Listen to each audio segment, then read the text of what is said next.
आदाब, महाराष्ट्र न्यूज में आपका इस्तकबाल है। मैं हूं आपके साथ सैयद अनवारुल्लाह गौरी। बढ़ते हैं खबरों की तफसील की जानिब, लेकिन उससे पहले एक नजर हेडलाइंस पर। वज़ीर आला देवेंद्र फडणवीस ने असेंबली में किया खिताब, रियासत के अहम समाजी और तरक्याती उमूर पर की बात।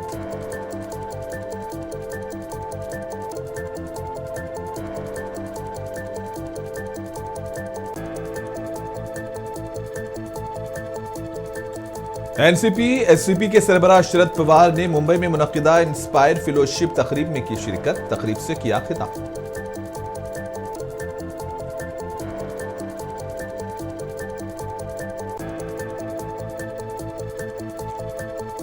शिवसेना यूबीजी के रुकने असेंबली भास्कर जाधव ने हुकूमत को बनाया हदफ तनकीद, कहा असेंबली सेशन से किसी को कुछ हासिल नहीं हुआ।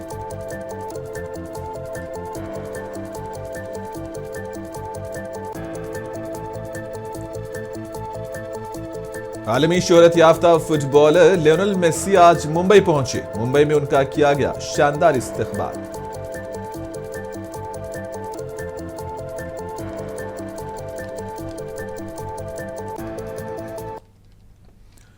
महाराष्ट्र के वजीर आला देवेंद्र फडणवीस ने असेंबली में खिताब किया। इस मौके पर वजीर आला ने रियासत के अहम समाजी और तरक्याती उमूर पर बात की। अपने खिताब में उन्होंने हुकूमत की पॉलिसियों, आइंदा मनसूबों और अवामी फलाह व बहबूद से मुतालिक अक़दामात पर रोशनी डाली। शिंदे साहेब जेव्हा मुख्यमंत्री झाले तेव्हापासून तर आतापर्यंतचा आपण विचार केला तर डावोसची गुंतवणूक 17,57,801 कोटी रुपयाची आहे आणि यामध्ये जे सामंजस्य करार झाले त्यातल्या सामंजस्य करारापैकी त्याची एकत्रित जी काही अंमलबजावणी झालेली आहे त्याचं प्रमाण 75% आहे। त्यातल्या पहिल्या 2 वर्षाचं आता 90%वर पोहोचलं आहे आणि शेवटच्या वर्षाचंही आता त्या दिशेने चाललेलं आहे। त्यामुळे केवळ एमओयू नाहीत तर ते एमओयू अंमलबजावणीत येत आहेत हे देखील या ठिकाणी मला सांगितलं पाहिजे। यासोबत नुसतं आपण डावोसच्या इन्व्हेस्टमेंटवर त्या ठिकाणी बोलत नाही, त्याच्या व्यतिरिक्त सामूहिक प्रोत्साहन योजनेच्या अंतर्गत आपण जी इन्व्हेस्टमेंट आणतो त्याचा जर आपण विचार केला तर तीही इन्व्हेस्टमेंट जवळपास 13,75,729 कोटी झालेली आहे आणि यातून 7,11,259 एवढ्या रोजगाराची निर्मिती होणार आहे। एफडीआयचा आपण विचार केला, थेट परदेशी गुंतवणूक, त्यातही महाराष्ट्र नंबर 1 आहे। आपण बघितलं असेल तर 24-25 मध्ये विक्रमी 1,64,775 कोटी रुपयाची परदेशी गुंतवणूक आपल्याकडे आली। आपल्या नंतरचे 3 राज्य हे एकत्रित केले तरीही आपली परदेशी गुंतवणूक जास्त आहे, ही महाराष्ट्राची स्ट्रेंथ आहे। आता 25-26 मध्येही आपण अजूनपर्यंत वर्ष संपायचंय, 2 क्वार्टर झाले आहेत, आपण पहिल्या क्रमांकावरच आहोत। आतापर्यंत 91,337 कोटी एवढी परकीय थेट गुंतवणूक ही महाराष्ट्रामध्ये आलेली आहे। देशामध्ये आपण 1 नंबरवर आहोत। देशाच्या एकूण गुंतवणुकीच्या 31% गुंतवणूक एकट्या महाराष्ट्रामध्ये या ठिकाणी आलेली आहे, हे सांगताना मला आनंद वाटतो। चीफ मिनिस्टर देवेंद्र फडणवीस ने नागपुर के स्मृति मंदिर में आरएसएस के बानी केशव बलिराम हेडगेवार को खिराजी अकीदत पेश किया। इस मौके पर देवेंद्र फडणवीस ने हेडगेवार की खिदमत को याद करते हुए ये कहा कि उन्होंने हमेशा कौम की फिक्र की है। फडणवीस ने मजीद कहा कि मैं हेडगेवार ने आरएसएस और मुल्क के लिए जो खिदमत अंजाम दी हैं वो कभी फरामोश नहीं की जा सकती।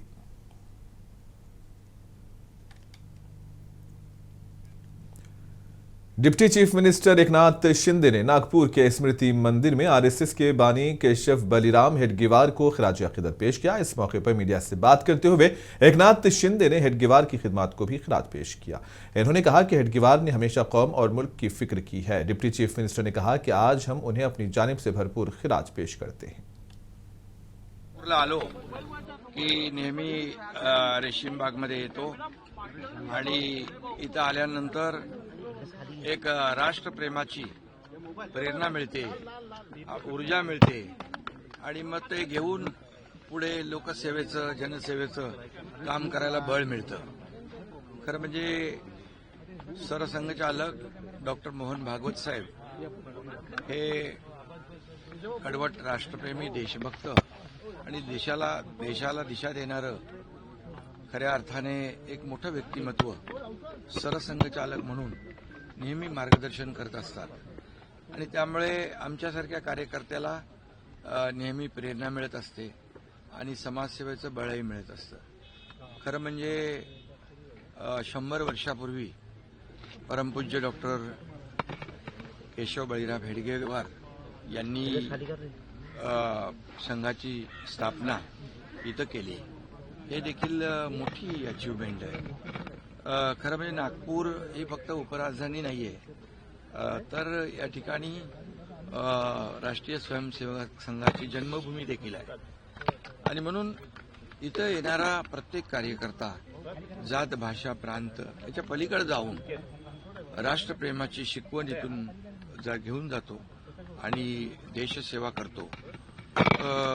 100 वर्ष एखादी महाराष्ट्र के साबिक चीफ मिनिस्टर और एनसीपी एससीपी के सरबराह शरद पवार ने आज मुंबई में मुनक्किदा शरद पवार इंस्पायर्ड फेलोशिप तकरीब में शिरकत की और तकरीब में पार्टी के सीनियर लीडर सुप्रिया सुले और दीगर ने भी हिस्सा लिया. इस मौके पर खिताब करते हुए शरद पवार और सुप्रिया सुले ने मुख्तलिफ उमूर पर रोशनी डाली. महाराष्ट्राच्या कानाकोपऱ्यातून या कार्यक्रमाच्या संबंधी ज्यांना आस्था आहे ते आलेले सगळे सरकारी मित्र. यशवंतराव चव्हाण प्रतिष्ठान ही संस्था गेली अनेक वर्ष महाराष्ट्राच्या वेगवेगळ्या क्षेत्रामध्ये काम करते. चव्हाण साहेब महाराष्ट्राच्या निर्मितीच्या नंतरचे पहिले मुख्यमंत्री होते.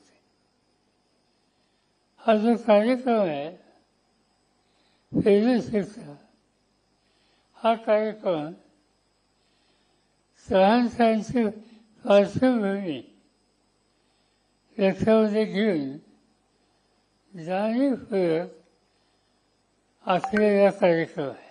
शरद पवार इन्स्पायर फेलोशिपच्या कार्यक्रमात मी आपल्या सगळ्यांचं मनापासून स्वागत करते. दत्ताभाऊ म्हणले तसं हा कार्यक्रम सुरू करण्यामागचा विचार असा होता की आदरणीय पवारसाहेब तुमच्या सगळ्यांच्या प्रेमाने आशीर्वादाने जेव्हा 81 वर्ष पूर्ण झाले तेव्हा एक कार्यक्रम ठरला ज्याचा मला खरंच फारशी काही माहिती नव्हती. त्या कार्यक्रमाचं नाव सहस्त्रचंद्र दर्शन. आता इथे युवक जास्त आहेत, त्यांच्यापैकी कितींना सहस्त्रचंद्र दर्शन माहिती आहे नाही मला माहिती नाही, पण मलाही माहिती नव्हतं. आणि साहेबांवर प्रेम करणारे सोलापूरचे आमचे सहकारी आहेत आणि त्यांनी मला फोन केला आणि सांगितलं की आपल्याला साहेबांचं सहस्त्रचंद्र दर्शन करायचं. म्हटलं म्हणजे काय करायचं. शिवसेना यूबीटी के रुकने असेंबली भास्कर जाधव ने कहा कि आज महाराष्ट्र असेंबली के सरमाई इजलास का आखिरी दिन है और इस सेशन से किसी को कुछ हासिल नहीं हुआ है. इस मौके पर इन्होंने हुकूमत को तनकीद का निशाना बनाया. महाराष्ट्र का आज सेशन का ये विंटर सेशन का हिवाली अधिवेशन का लास्ट डे है. इसमें इस अधिवेशन में किसी को कुछ भी नहीं मिला, लेकिन गवर्नमेंट को और सत्ताधारी पार्टी को करीब करीब 75,286 करोड़ रुपए खर्च करने का अधिकार मिला. और खर्च का वो राज्य के तिजोरी से खर्च होने वाले पैसे हैं.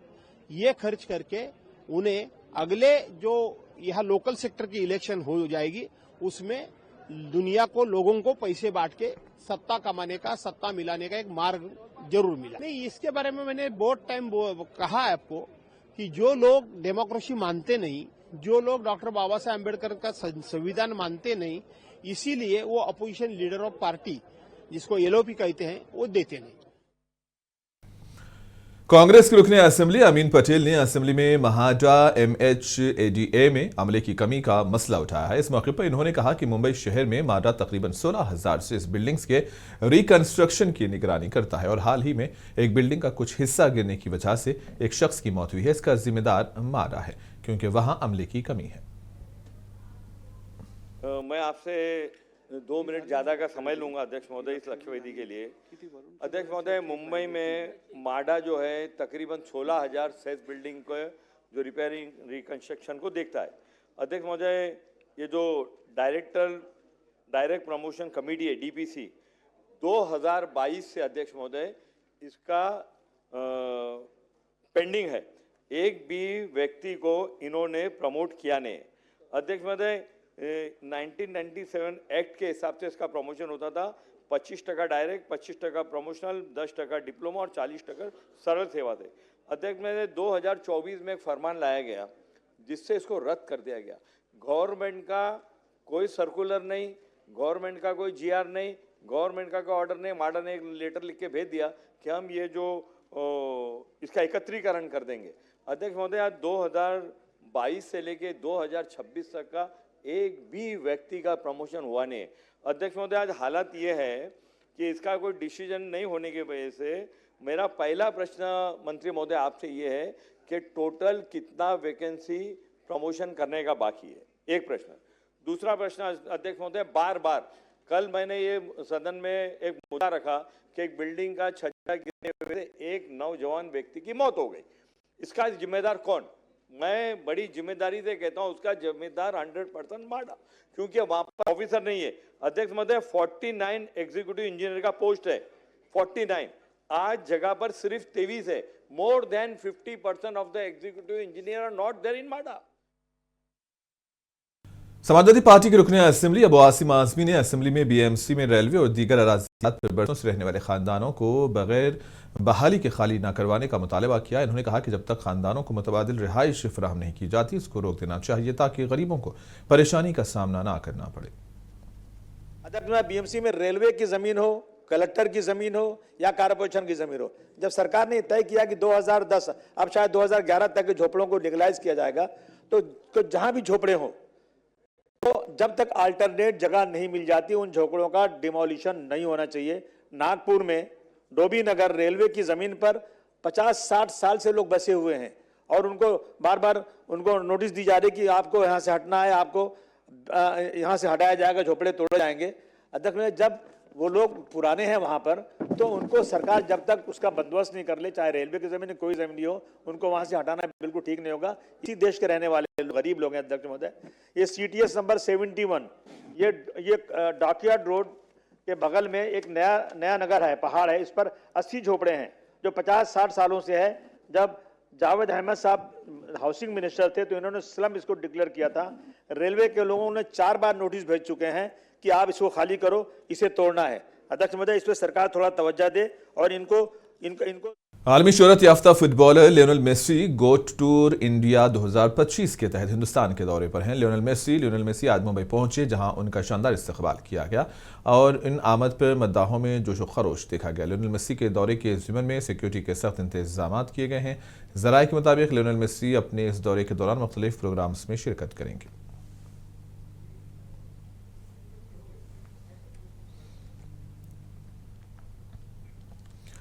आलमी शोहरत याफ्ता फुटबॉलर लियोनेल मेसी के मुंबई में होने वाले प्रोग्राम पर एनसीपी के रुकन पार्लियामेंट सुप्रिया सुले ने कहा है कि मैं उनके लिए ख्वाहिशात का इजहार करती हूं। उन्होंने कहा कि मैं उम्मीद करती हूं कि यह इवेंट बखूबी मुनक्किद हो। जो भी मेसी को देखने आता है वो बहुत महफूज है। Well, I wish them good luck and I hope it all happens well and everybody who comes to see Messi is very, very safe. BJP leader Prasad Lad ने दिल्ली में वोट चोरी के खिलाफ कांग्रेस की रैली को तनकीद का निशाना बनाया। कहा कि कांग्रेस पार्टी ने जिस तरह आइन के नाम पर सियासत की है और राहुल गांधी ने जो यात्रा निकाली है उससे अवाम को हकीकत समझ में आ गई है। लोगों ने कांग्रेस की जानिब से आइन के बारे में फैलाए गए मुबैना झूठ को पहचान लिया है। हम यहाँ पर देखते हैं कि वहाँ पर सालों से एक मुख्तलिफ ग्रोह का कब्जा बना हुआ है उस कब्रस्तान पर। कब्रस्तान के अंदर हम देखते हैं कि 15 से 20 साल से वहाँ पर होर्डिंग्स लगाई जा रही हैं। उन होर्डिंग्स का सालाना इनकम क्या हो रही है उसका कोई जवाब एक ग्रोह के पास उसकी इनकम जा रही है। वहाँ पर उसी को लगकर एक शादी खाना है, वहाँ पर मुख्तलिफ प्रोग्राम्स आए दिन होते रहते हैं, शादी खानों के ज़रिए से इनकम होती है, उसका कोई रिकॉर्ड आज तक नहीं है। शादी खानों के ऊपर बहुत सारे कमरे बने हुए हैं, उसकी इनकम होती है, उसका कोई रिकॉर्ड नहीं है। ये तमाम की तमाम दरगाह हज़रत जानुल्लाह शाह वक्फ संस्था की प्रॉपर्टी है, लेकिन आज तक 15 से 20 सालों में इसका ना तो ऑडिट हुआ है और ना ही उसका कोई लेखा जोखा आज तक ना तो कमेटी को दिया गया है ना बोर्ड को दिया गया है। तो इस किस्म की जो अंधा कारोबार जो चल रहा है, हम चाहते हैं कि वो बंद हो और उसके लिए अगर हमको कानूनी चाराजोई करना पड़ी तो बिल्कुल हम उसके लिए तैयार हैं। नवी मुंबई के खारघर में CIDCO open 2025 international golf tournament का इनेकाद अमल में आ रहा है। इस सिलसिले में सिडको के एमडी विजय सिंघल ने तफसीलात बताते हुए कहा कि यह टूर्नामेंट 4 दिन तक जारी रहेगा और इस इवेंट में मुल्क और बैरूनी ममालिक के अहम खिलाड़ी हिस्सा लेंगे। इन्होंने कहा कि इस इवेंट की वजह से मुकामी सतह पर गोल्फ को तरक्की हासिल होगी। मजीद कहा कि इस टूर्नामेंट की मजमूई इनामी रकम 1 करोड़ रुपये रखी गई है। खारघर वैली गोल्फ कोर्स में सिडको ओपन 25 जो कि अंतर्राष्ट्रीय गोल्फ टूर्नामेंट है, इसका आयोजन किया गया है। इसमें कि देश और विदेश के नामांकित जो लीडिंग प्लेयर्स गोल्फर्स हैं वो यहाँ पे आ रहे हैं। ये 4 दिन का टूर्नामेंट है जिसमें कि करीब 126 पार्टिसिपेंट्स सहभागी होंगे। इसके साथ आज पहले दिन जो कि हमारा प्रो-एम इवेंट है जिसमें कि प्रोफेशनल के साथ जो एमेट्योर्स हैं उनको भी खेलने की एक संधि उपलब्ध होगी। इस तरह का यहाँ पे आयोजन किया गया है और ये हमारा पहली बार एक खारघर वैली गोल्फ कोर्स में जो कि 18 होल गोल्फ कोर्स है उसमें ये आयोजन किया गया है। मुझे लगता है इसकी वजह से गोल्फ को बहुत चालना मिलेगी और इसके साथ ही सामान्य नागरिक में अगर गोल्फ का टैलेंट है तो वो भी अपने टैलेंट को निखार के एक चैंपियन बन सकता है जो कि अपने लेवल पे देश के लिए और अंतर्राष्ट्रीय स्तर पर अपना नाम कमा सकता है। इस इवेंट का 4 दिन के बाद जो प्राइज डिस्ट्रीब्यूशन है, टोटल प्राइज डिस्ट्रीब्यूशन के लिए 1 करोड़ का हमने राशि निश्चित की गई है जिसमें कि पहला प्राइज 15 लाख का होगा। इसी तरह दूसरे तीसरे प्राइज करके टोटल 50 खिलाड़ियों को यहाँ पे प्राइज डिस्ट्रीब्यूशन किया जाएगा। जो स्पॉन्सर्स है एल&टी की तरफ से लिया गया है। एल&टी ने 1 करोड़ रुपए का हमने स्पॉन्सर किया हुआ है, उनकी तरफ से ये प्राइज है जो कि सिडको ओपन 25 के लिए है। नांदेड़ जिले के देगलूर म्युनिसिपल काउंसिल के इंतखाबात जो 2 दिसंबर को हुए थे, strong room division office Deglur जहां पर ईवीएम मशीनें रखी गई हैं। कांग्रेस पार्टी के कायदीन और कारकुन इसकी निगरानी कर रहे हैं। इन दिनों सर्दी की काफी लहर चल रही है, इसके बावजूद वो बाहर शामियाना डालकर स्ट्रांग रूम की निगरानी कर रहे हैं। कांग्रेस पार्टी के साबिका काउंसलर्स, उम्मीदवार और कारकुन दिन रात स्ट्रांग रूम की निगरानी कर रहे हैं। ये निगरानी वोटों की गिनती तक जारी रहेगी, जबकि यहाँ आर्म्ड फोर्सेस पुलिस जवानों का भी सख्त पहरा है।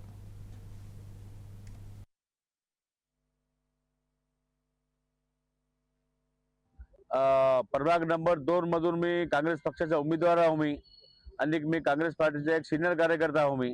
त्याच्या आता आम्ही जे इथं बसले कलेक्टर ऑफिस मध्ये देगलूर मध्ये की आम्हाला अशी भीती आहे की वोट चोरी असेल आणि मशीन हॅकिंग असेल, त्याच्याकरता आम्ही जे आहे ना इथं रात्रंदिवस 3 तारखेपासून आतापर्यंत आणि पुढे बी आम्ही जे आहे ना 21 तारीखपर्यंत जे आहे ना इथं बसणार आहोत मी। आणि आमचा जे निकाल आहे की आम्हाला असं खात्री आहे की काँग्रेस पक्षाला पुरी बहुमत 27 नगरसेवक आणि नगराध्यक्ष येणार आहे। त्याच्याकरता आम्ही इथं बसलेला आहोत मी की आम्हाला शंका अशी आहे की बीजेपी, राष्ट्रवादी, शिवसेना हे तिन्ही सत्ताधारी पक्ष आहे की आमचे जे आहे ना वोट चोरी होईल, स्ट्रांग रूम मध्ये जे आहे ना हँगिंग होईल, त्याच्याकरता जालना में तमाम सियासी जमातों ने म्युनिसिपल कॉरपोरेशन के इंतखाबात की तैयारियां शुरू कर दी हैं। एमआईएम पार्टी ने जिला दफ्तर में म्युनिसिपल इंतखाबात में मुकाबले के लिए दिलचस्पी रखने वाले उम्मीदवारों से दरखास्तें हासिल करना शुरू कर दिया है। दरखास्त हासिल करने पहले दिन ही उम्मीदवारों में जोश खरोश देखा गया और एमआईएम के जिला सदर शेख मजीद ने कहा कि इत्तेहाद के हवाले से पार्टी के सीनियर कायदीन जो फैसला करेंगे इस पर अमल किया जाएगा। इन्होंने तमाम ज़ातों और मज़ाहिब के लोगों की जीत को यकीनी बनाने का वादा भी किया।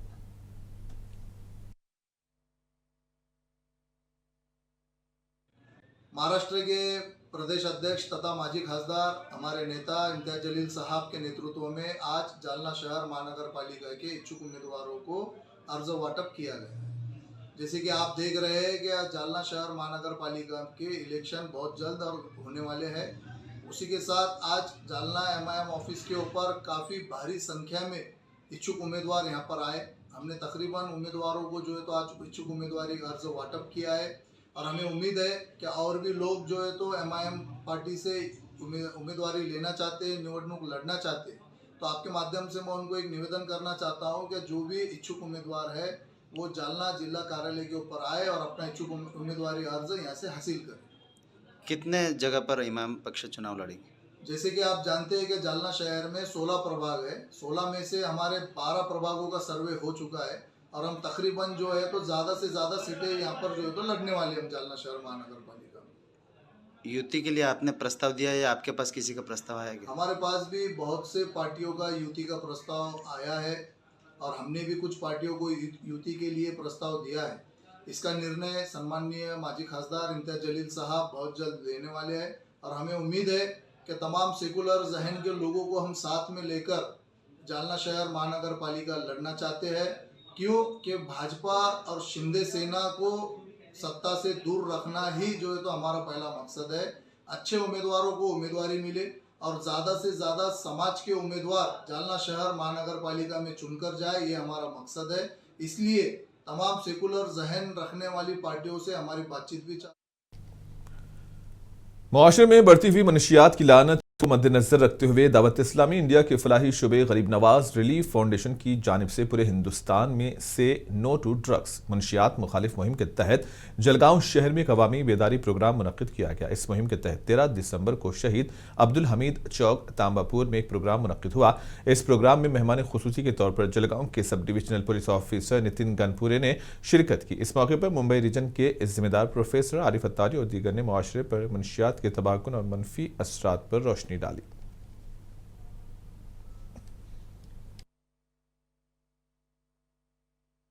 की चीजें डिलीवर होती है जिसकी वजह से हम नशे को हमारे मुआशरे से एलिमिनेट कर सकते हैं। तो सबसे पहले क्या करना है, ऐसे साइकाट्रिस्ट, ऐसे प्रोफेशनल्स और स्पेशली हमारे जो सिविल हॉस्पिटल्स हैं उनकी तरफ लोगों को डाइवर्ट करना है। तीसरी और सबसे इंपॉर्टेंट चीज जो हमारे मुआशरे में, हमारे सोसाइटी में मिसिंग है वो है सपोर्ट नेटवर्क। जैसे कोई मुझे और आपको आके कहता है ना कि भाई मैं बहुत तंग आ गया हूं, मैं नशा छोड़ना चाहता हूं, तो इतना बुरा हाल है, लोग कहना उसका मजाक उड़ाते हैं कि भाई। मुंबई क्राइम ब्रांच ने महाराष्ट्र के सतारा जिले के सवारी गांव में मुंशियात की एक फैक्ट्री का पर्दाफाश किया और जाए वक़वा पर 3 लोगों को गिरफ्तार किया। मुंबई पुलिस ने इस मामले में कुल 5 लोगों को गिरफ्तार किया है। पुलिस ने इस मामले में 7 किलोग्राम से ज्यादा एमडी ड्रग्स, 35 किलो केमिकल और ड्रग मैन्युफैक्चरिंग के खाम माल को भी जब्त कर लिया है, जिसकी मालियत तकरीबन 115 करोड़ रुपये बताई जाती है। मुंबई क्राइम ब्रांच की तलात के मुताबिक क्राइम ब्रांच ने हाल ही में 2 मनशियात फरोशों को गिरफ्तार किया था, एक थाने से और एक पुणे से, और उनसे पूछताछ से सितारा में पूरे मामले की तफ्तीश शुरू हो गई है। इस पूछताछ के दौरान पुणे में गिरफ्तार मुलजिमीन और इसके 3 साथियों ने इंकशाफ किया कि इन्होंने एमडी मनशियात को सावरी गांव के एक फार्म पर वाक़ एक मकान में तैयार किया था और इसके बाद क्राइम ब्रांच ने सतारा गांव में छापा मारा और मनशियात बनाने वाली फैक्ट्री का पर्दाफाश किया।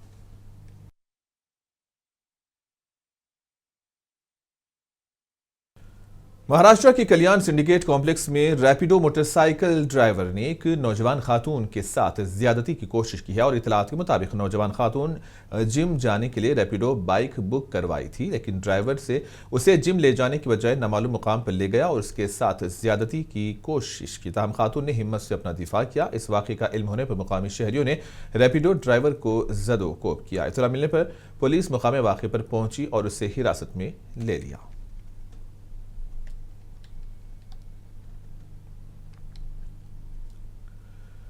महाराष्ट्र के भिकवाड़ा में एक पिकअप ट्रक ने खातून को टक्कर दे दी। इस हादसे में खातून की मौत हुई है। ज़राए के मुताबिक इस मामले पर पुलिस ने केस दर्ज किया है और तहकीकात जारी है।